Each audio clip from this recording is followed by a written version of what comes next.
The scariest thing anyone ever caught deep sea fishing.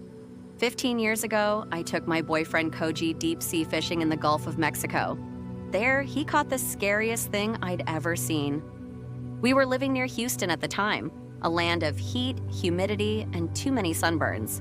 My boyfriend hadn't been fishing since he was a kid. He'd often reminisce about childhood trips with his Oji-chan to the oceanfront pier. "We caught everything," Koji said. "Sheep's head, stingrays, even a sandbar shark once. It was over 4 feet long. We ate it that night. The meat tasted so sour." I could never get into fishing. It always made me feel queasy. "So you trick these animals with the promise of food," I said. "But then you tear them violently out of their home and kill them?" "True, but they don't go to waste." Koji nudged my belly.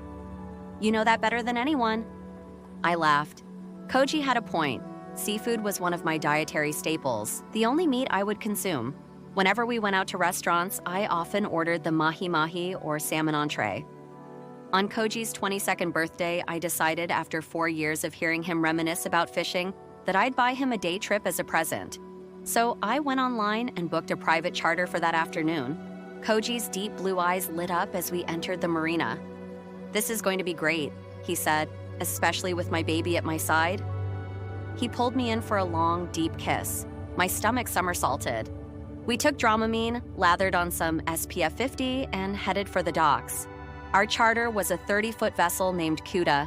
It was a completely open boat with a center console, a small roof, and 2 twin outboard motors at its stern that looked like giant black seahorses. A half-dozen fishing poles were on board, along with a tackle box and a massive cooler of ice, which I thought was for drinks, but was actually for fish. Our captain fishing guide was an elderly black man named Delroy Washington. Tall, lean, and weathered, he'd spent over 20 years in the merchant marine before retiring to start his own fishing company. Delroy claimed he was half fish himself, born at sea many years ago. My mother plopped me out of her belly aboard a tramp steamer headed across the Caribbean, he said, chuckling. Koji and I laughed, not really sure what he meant. "So what do you want to catch?" Delroy asked us. "If you could catch anything, any fish in the world." "I'm just here to take pictures," I told him, holding up my Canon DSLR. I was big into photography and scrapbooking at the time. "Maybe photograph a sea turtle or some dolphins?" "Absolutely. No problem." Delroy turned to Koji. "How about you, birthday boy? Your better half told me you love to fish. So, what's your dream catch?" Koji thought for a moment. "You know, if I could catch anything, I think it'd be a Goliath grouper. I saw one at an aquarium once when I was kid, as big as a Mini Cooper," he said. "That fish could have swallowed me in one gulp. I had nightmares about it for weeks afterwards. It was so creepy, but so cool." Koji loved monster fish, particularly those that lived in the deep. He was both scared and fascinated by them.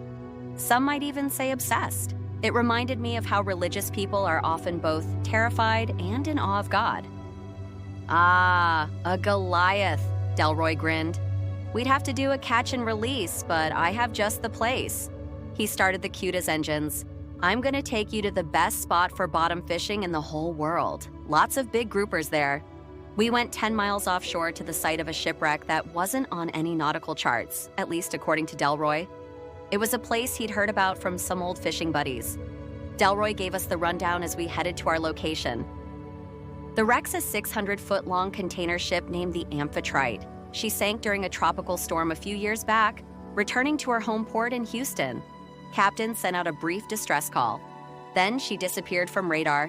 When the storm ended, a big search party was launched. Lasted for months. Finally, they found her resting on her side in 250 feet of water. No survivors. Rumor has it the Amphitrite was carrying high-value cargo from a pharmaceutical giant when she went down. They did a salvage operation to recover it, then left the ship on the bottom of the sea, where she slowly turned into a reef. "Great for fishing." Delroy stopped the engine and anchored the boat. "You'll catch your Goliath for sure." The ocean was calm. I glanced overboard.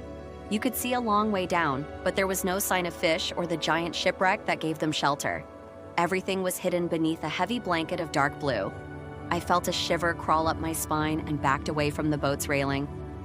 "You'll need this to catch the monsters," Delroy handed Koji a pole that was 6 feet long and as thick as a tree branch. It had a fat reel of line and a hook big enough to punch through a man's hand. Koji used a dead squid as bait.